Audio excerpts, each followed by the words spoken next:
Monique showed me this AI assist. It's funny because the one from Zillow, or the not from Zillow, this company called House Whisper wanted me to use their platform for this AI call assist, but we had to add a minimum of 5 agents, and it was like $80 an agent, something like that. And if we add more, the price will go down a little bit. Well, hers, it's $199 for the year, which to me is not super bad, but the notes are insane.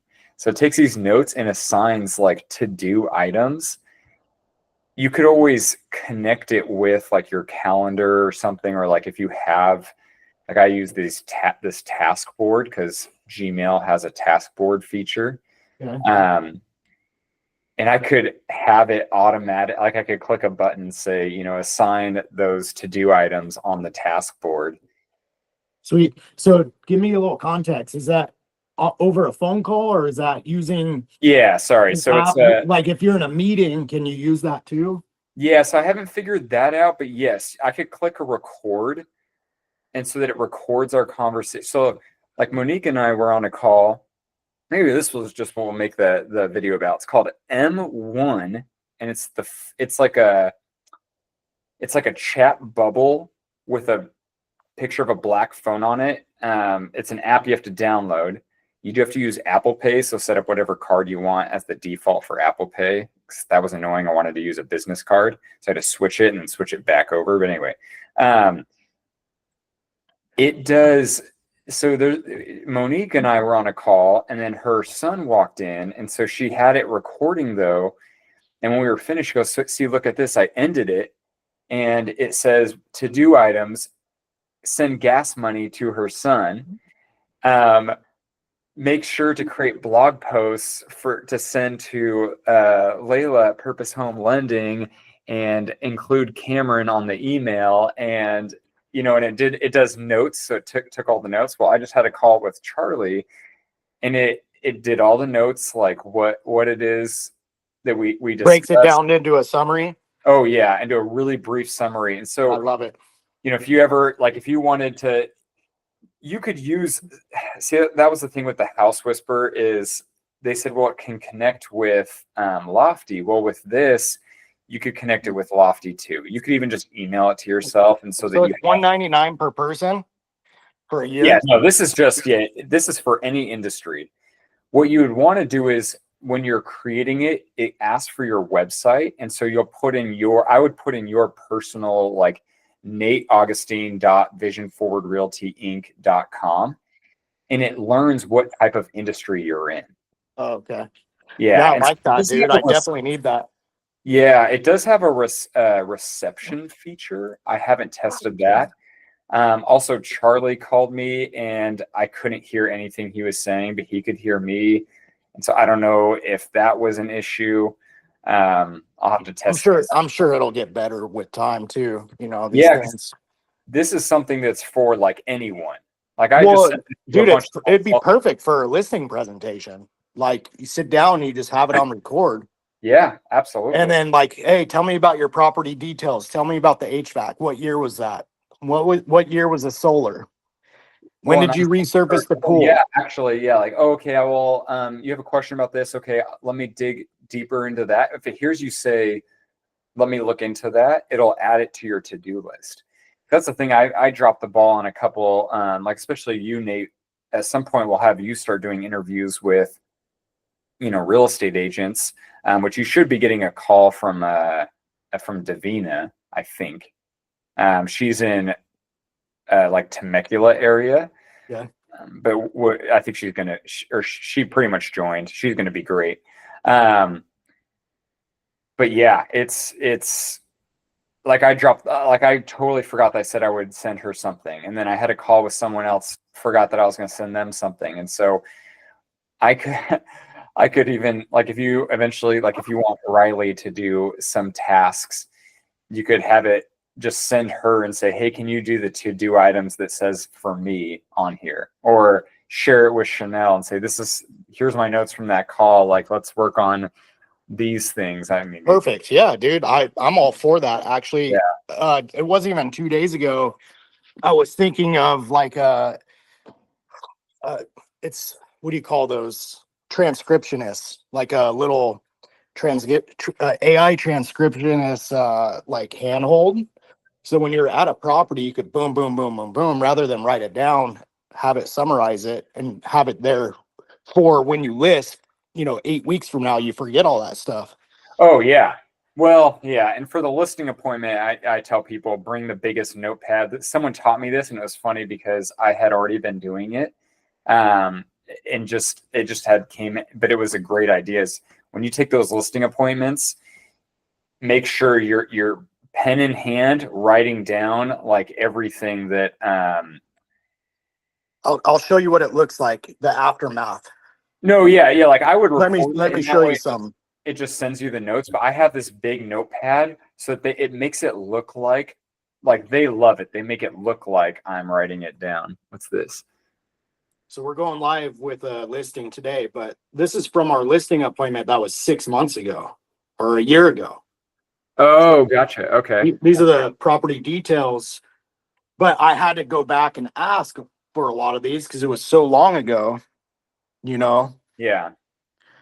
Yeah. And what you can do is, and this is one of the things I was going to talk about in this meeting, is everything we do, make sure to have a call to action. So putting a QR code on there and adding that list to like the landing page for that listing would be huge. Just so you know, this is what it looks like when we do it. Here. Nice. So we have this open house sign-in form and it goes straight, they integrate right into Lofty. But yeah, I we love have it. we have these stands. I bought these on Amazon for like $11, dude. So Nice. it'll look like that, that, and then when we have an open house, you put the open house one too. Yeah. So it's a little more professional. Yeah, so that's one of the things I was going to talk about is our next few meetings are just going to be classes versus updates. And so we're going to do a listing presentation and a listing presentation class, but it's also a what do I do with the listing, and it's stuff like that. We're going to get to a point in the market where one, I think people are really challenging our industry, which is fine. I mean, I think it's about damn time. But they're going to start saying things like, my agent did not do this, so they did not represent me well. There are more, and I mentioned this before, but there are more buyer lawsuits coming up because people are leaving feedback that's rude, and the buyer did not give permission to leave that feedback. And next thing you know, the buyer changes their mind and says, you know what, we thought about it. We are interested in that property. And then negotiations go south.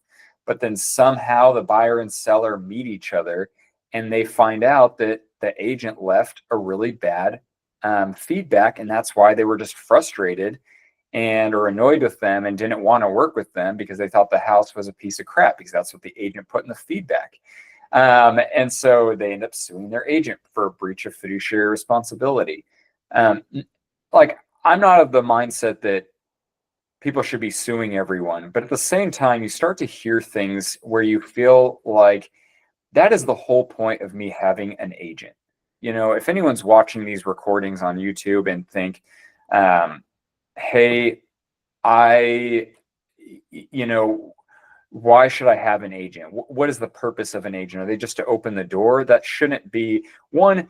You should never be nervous or feel like you're bothering your agent to schedule a showing and open a door for you. I mean, that is like the most basic part of the job. But the rest of it should be represent me. When we were getting this office space, it almost got to a point. The guy was fine. It just, and hopefully he's never watching this. I'd love to coach him. Not like I'm an amazing coach, but it got to a point where I almost said, okay, let me talk to this person because I don't know what you're saying in how you're expressing that this just doesn't make sense to these people.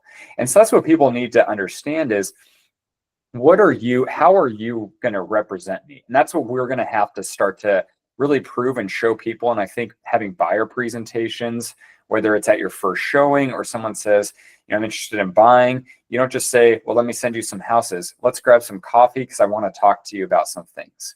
And same thing with listings. It's, well, we're not ready right now. No problem. Do you mind if we grab lunch? I'd love to just at least talk to you about what some things look like.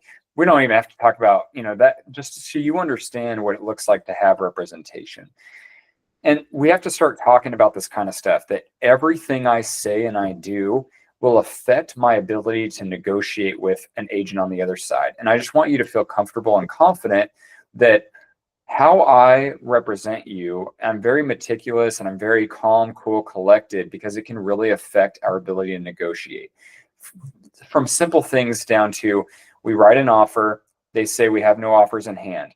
We submit the offer, it's a good offer, but then all of a sudden they're accepting another offer. They never sent us a counter. That may happen, Mr. Buyer, Miss Buyer, Mr. Buyer, Miss Buyer, whoever you are, that might happen. But what tends to happen a lot is that the person cancels. And so they got an offer that they feel like they could not refuse, and the person pressured them, and they should have sent us a counter offer, but didn't. But then they're going to cancel and they're going to come back to us because this has happened.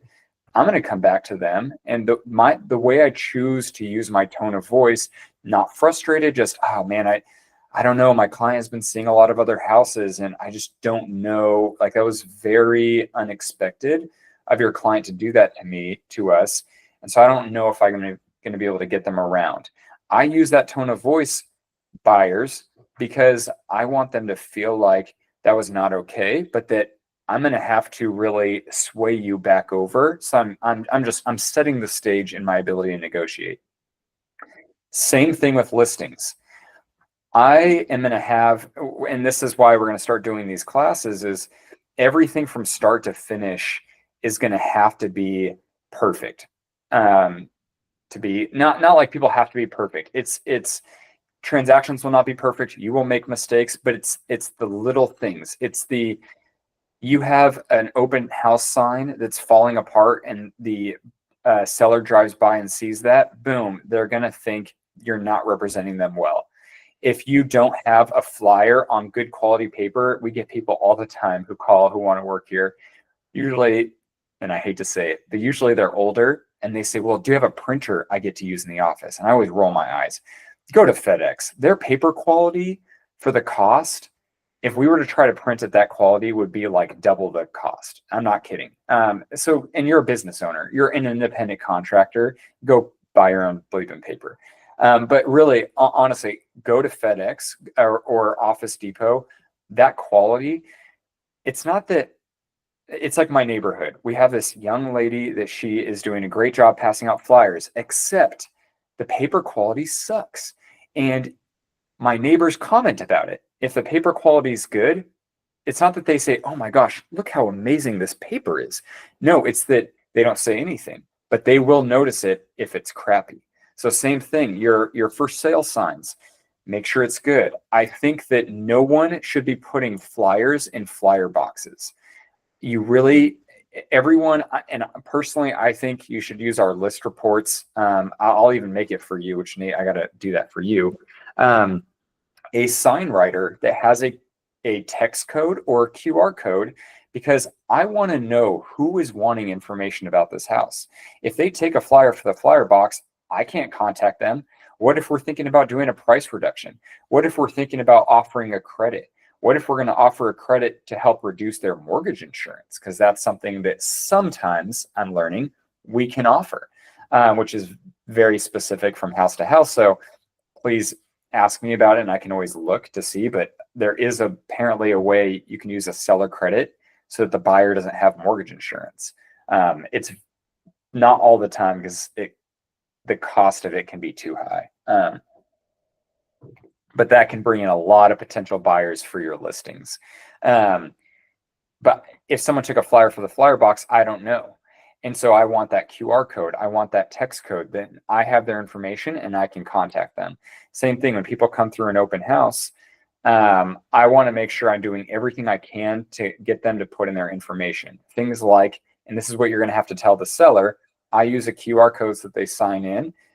it will tell them like, I'm sorry, but when I have a sign-in sheet, they put in chicken scratch and I can't see it. Well, if I use a QR code through Lofty and I have them sign in that way, then I get their details. What am I doing to get them to put in a correct email? Hey, by the way, we have inspections done, or we have some seller disclosures with a lot more information about the property. If you don't mind signing in, we're going to send them to everyone afterward. That's simple line. People go, oh yeah, absolutely. And they'll put their correct information. When you just say, do you mind signing in? They'll think, why? This is stupid. I just want to see the house. But if you give them the reason why, they're going to put correct information. Why is it important to know that and to do that? Because you're going to tell the seller that. You're going to tell the seller that that's what our brokerage does. So even though you may not do open houses, and that's the expectation you're going to have to set up front, I don't do every open house. And it's good to have other agents in my company do it. One, because I trust them. Two, they follow what we teach and they make sure that people come in. They use good open house signs. We run ads on social media if that's something you do. Don't say it if you're not going to do it. But also you're having someone else with their following promote it. I promote it with my following and my sphere of influence, but so do they. So with that being said, your sphere of influence is something people need to start putting a little bit more emphasis on. I am not trying to write a book, but I am trying to formulate this concept because I have these conversations on the loan side with a lot of real estate agents that I work with on trying to get focused. And I'd call it the focused agent. Everything I should be doing feeds into what is me? Who am I, right? Your brand. What is a brand? If we had more people on this call, which I think I sent out the reminder last minute, so I think everyone needs to start setting their own reminders, but thank you, Nate, for joining. But I know a lot of you watch the recording, so I do appreciate you all watching the recording because I do see that like almost everyone in our brokerage watches the recording. Your brand is who you are that you want to display to people. And I would go, this is what most people don't say about a brand. It's what do I want to display to people in order to get them to do what I want to get them to do? That sounds very selfish, but if I am a hospital worker, I don't need to have a brand, right? Because what the heck? I just have friends and I have family. People come to the hospital all the time, regardless of what I do on the internet or do in the community. Now, if I'm trying to get better hospital jobs, then sure, I need to have a brand within the hospital, right? Because I want better promotions. So same thing with our industry. Whatever you do in your daily life, how do I tap into that group of people or whatever it might be? So the reason why I'm saying this is we're really introducing with a lot of our, with some of the people we hired, better SEO. But a way for you to really build your reputation within a community. So whatever it is, if you're Nate and you go to a gym, think about how do you sign up for whatever it is you do. If you use an email to, like if I book a reservation at a specific restaurant and I go there pretty often and I use an email to book that reservation, or I use my email when I sign up at the gym, most of you use Google Chrome, which is signed into your email. So this is how algorithms work. Google doesn't know how to get people the right content because consumer sentiment, right? People's ideas change all the time. So they're trying to figure out how do I give people the most relevant content so that they stay on our platform and use Google. And so that they shop and that our ads, we can prove to people that our ads work or whatever it might be. So they're doing anything they can to connect relevancy. So if Nate with his email goes to, I forgot where you guys go, like In Shape probably, or Crunch. Broadstone Racket Club. Broadstone Racket Club. So if Nate so Nate's face is all over, like Nate goes to Broadstone Racket Club. People see his face. He probably shouldn't be wearing a hat while he's there so they can see his face and his shiny head more. Not kidding. Nate is then going to go and have Layla or whoever that we have doing it. He's going to say, hey, can you create like a bunch of blog posts about why people who work out at Broadstone Racket Club should be buying homes and investing in real estate in the Folsom area. Because here's what Google finds. All she does is say, okay, Chat GPT, she puts in a very long prompt and then she'll post it onto our blog. And what's going to happen is people are going to see Nate's face on these blog posts. So someone says, homes for sale or buying a home in the Folsom area. The thing is if they're a member of Broadstone Racket Club, Google knows that because your email is there. You get emails from Broadstone. And so it's going to say, oh my gosh, here's an article about homes in Folsom specific for people who enjoy Broadstone Racket Club. It's like when people say, oh, they're listening to you. I had a conversation about a bike. And then next thing I know, all my ads on Instagram are about a bike. No, it's that someone figured out the relevancy and you are more predictable than you think. And that's how it got connected. From as simple as you did a search about something that had to do with riding a bike.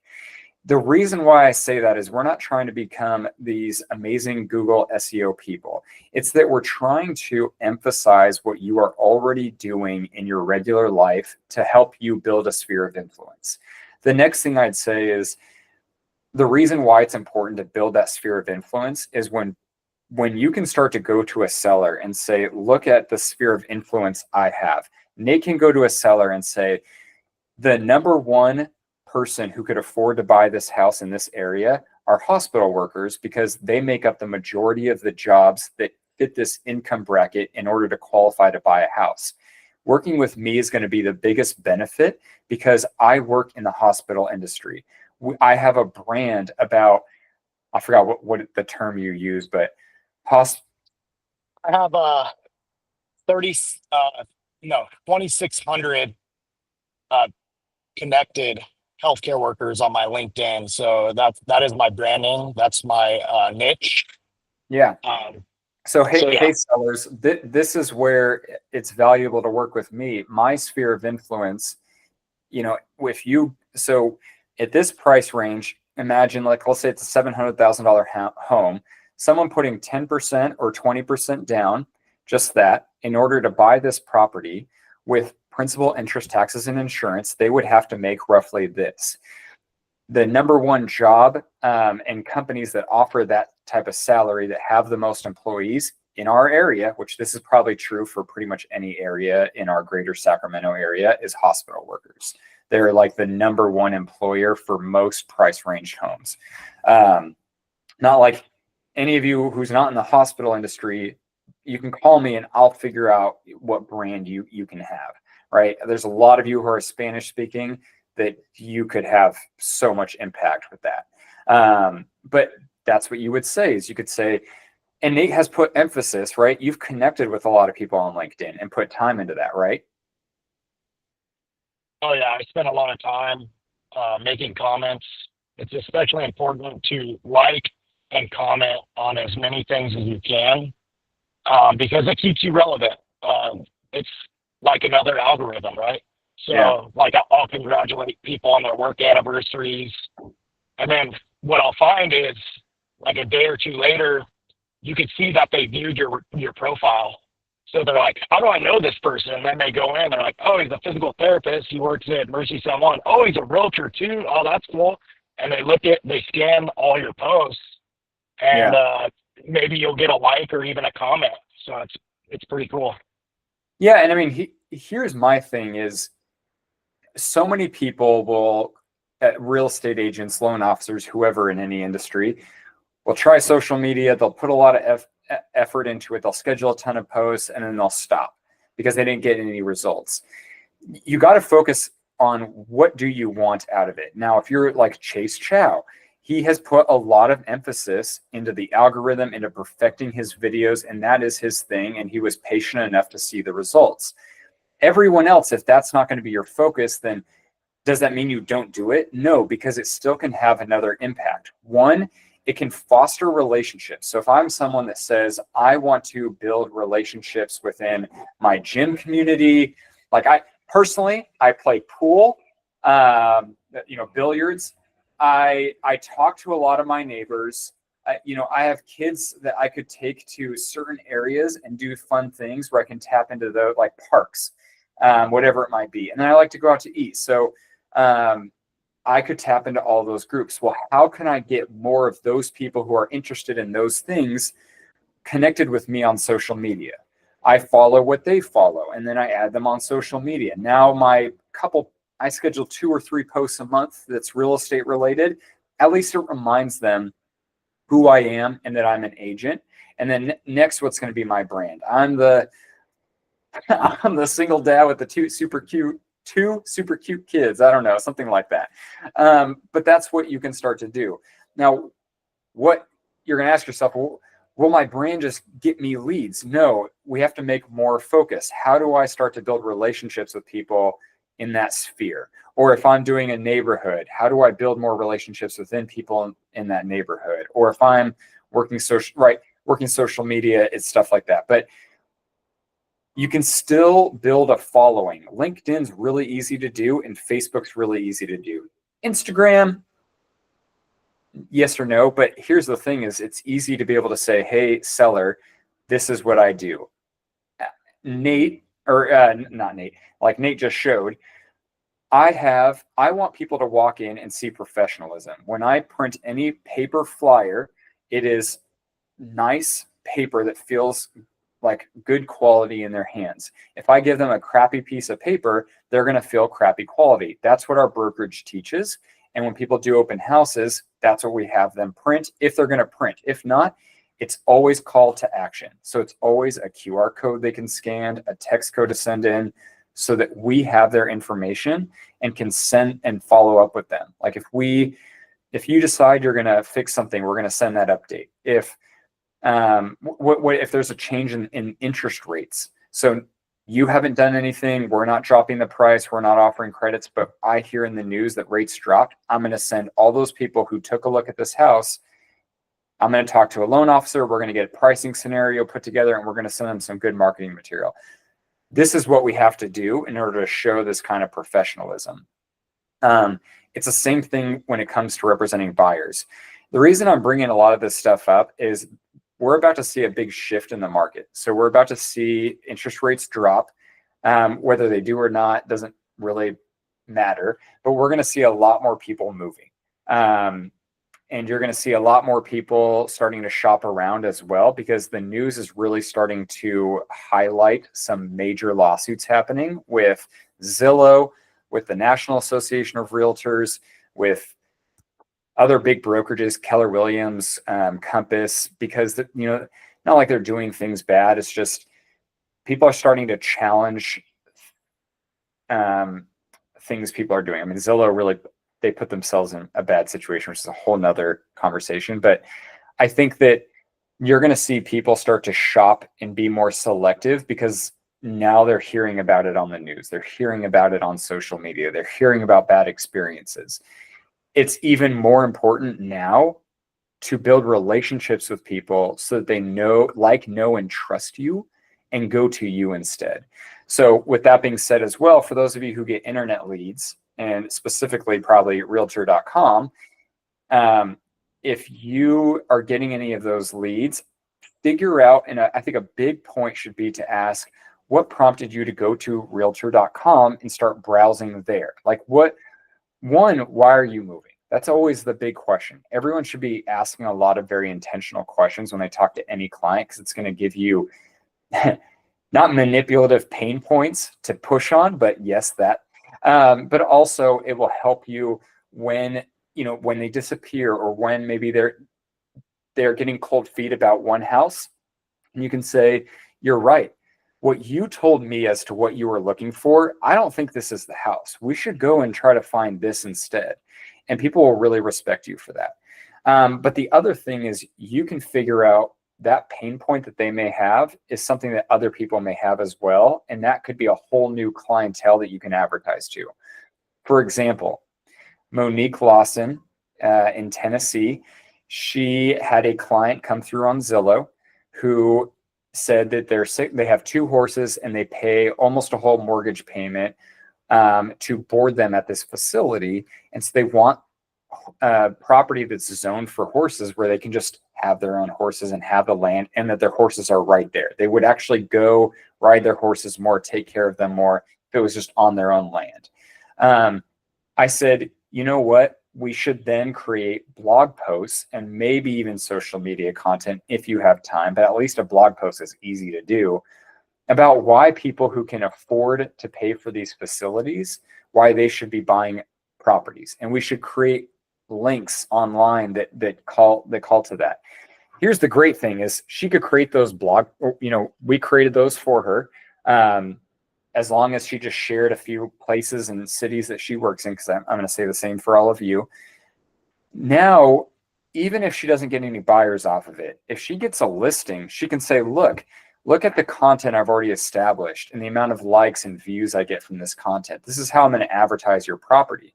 There are people out there spending a lot of money on this that should be buying your house. So same thing, you get a client who says, I'm sick and tired of renting in this area. Let's say Rosemont as an example. I feel like for a few $100s more, I could have my own house where I don't have to deal with a landlord. I can fix things the way I want to fix things. Look, Mr. Seller, Miss Seller, whoever, I have created a bunch of content already where I have followers and people viewing my content related to renters and why they should buy a house. So I already have a following and a presence. When I advertise your house, that's already set up. Like, this is how is it going to get something from it? I can't promise that. But at the same time, a little bit of everything sometimes can help. Does this make sense to you, Nate? Thank you for being on the call. Yeah, it totally does. But I do want to add a couple things if you don't mind. Yeah, please. You want to, I agree with all that. It's all excellent. I've learned just from this session. Yeah, it's definitely helpful. I do want to add, we need to normalize what the behaviors, right? Like the whole goal is to normalize why they should be working with you. You almost want to make it natural that they are to work with you because this is your wheelhouse, right? So if you speak in that language in your posts, people don't have to really make a decision. It's almost like they already know, like when it's their time, they're going to be reaching out to you. So I think it's important to speak in that language. Can you give an example? What's that? Can you give an example? Yeah. So like, as an example, our niche is to work with healthcare workers. So I'm trying to normalize that if you're a healthcare worker in the Sacramento area, the greater Sacramento area, you want to work with the healthcare worker / realtor because, you're going to be taken care of, so, I mean, I don't want to get too deep into the verbiage and all that, but that's kind of an example right there.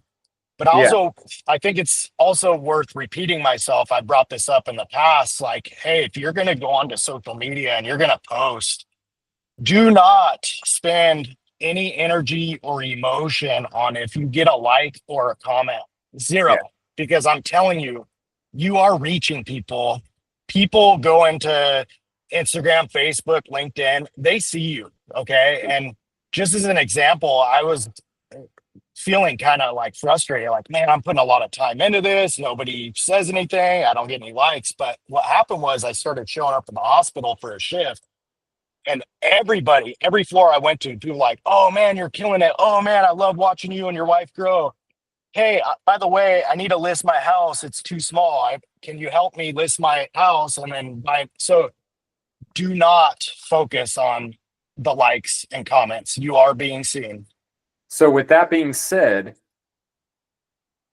this is why people, if you can figure out, if you're someone that's willing to do open houses and then, you're not seeing a lot of results from it, one, ask someone, because we do have people in our broker, just please use Discord. Hey, at everyone who's good at open houses, I'd love to just pick your brain on some little things you do. But here's the thing is, when you post our office's new listings, one, you're helping share it. Like I hope that everyone understands that you do have a following, whether it's small or big or whatever. It's important because it helps everyone in the brokerage say, when I go to a listing, we have a lot of agents in our brokerage. We all know that we are going to share each other's social media or share each other's listing as a post. And so I can pay for advertisement, but that will only go so far. Social media likes the organic, connection with, sorry, I heard something. People like the organic connection with, people within your sphere. So I have people who speak Spanish in our company that when they post it, a lot of their Spanish speaking followers are going to hear about this. I have people who are hospital workers, and they're going to post about this new listing. But same thing with open houses. It's going to really, posting about your open house is great. And the reason why I say this, to Nate's point, is when I first got my license, I didn't know what the hell to do. I joined Coldwell Banker and they just said, here's what not to do. Good luck. And I'm like, okay, what do I do? And someone said, I don't know, you could do some open houses. I say, great. What is that? How do I do that? They say, you'll figure it out. Not kidding. That is what I was told. You'll figure it out. Go to that person. They can make you a flyer. They never made me a flyer, by the way. Lost in the sauce. But I made it a goal of, because I didn't know what to do. I was like, I'll just do 3 of these, or 2 to 3 a week. And I was getting, and to this day, I've always told people I got absolutely nothing from it for 6 months. However, that's probably not true, because as you say that, Nate, the amount of people that I would see from my past, people that I didn't even remember that they live in the area, which, oh my gosh, if you're from this area in any way, you should always be going through your yearbook and seeing who still lives here. Your yearbook, your past employers, who still lives some way, even if it's an hour and a half away, and add them on social media, connect with them, invite them to our events, even if they're an hour and a half away. Try to set up a time to get lunch with them, because you never know when they're moving back to this area, because that has happened to me. But also, I would meet with them, like I'd see them, and they'd say, oh my gosh, this guy, you sell, actually this happened like 5 times. You sell so many houses. Like, real estate is so great for you. And I thought, I haven't sold anything. What are you talking about? I didn't say that, of course, but it was from my open houses. All they saw was that I did an open house. I always gave credit to the listing agent, but they just see the post. It happens all the time. And so it is important, one, for everyone. Just think, I am helping everyone by sharing their new listing on my social media, but also by creating video content. You don't have to do an open house. Do a video walkthrough of our listings. I mean, you ask for permission, but I think that can be very valuable too. Sorry, Nate, go ahead. Just wanted to. No, that's all I had to say. It's very important. Like you said, you did all those open houses. You've never converted anybody, but guess what? You probably converted a lot of business that you don't even know about, just from simply posting on social media, getting the exposure, normalizing that you're an agent, you're a trustworthy person, you're successful, you're the go-to person, right? So yeah, you may not be able to tie an actual transaction to it, but I guarantee you it brought you success. Yeah. And here's the thing is, then when you go and you invite people to our events, and if you're joining us and you're in a different market, we'll help you put events on in that market. But we have our trunk or treat coming up.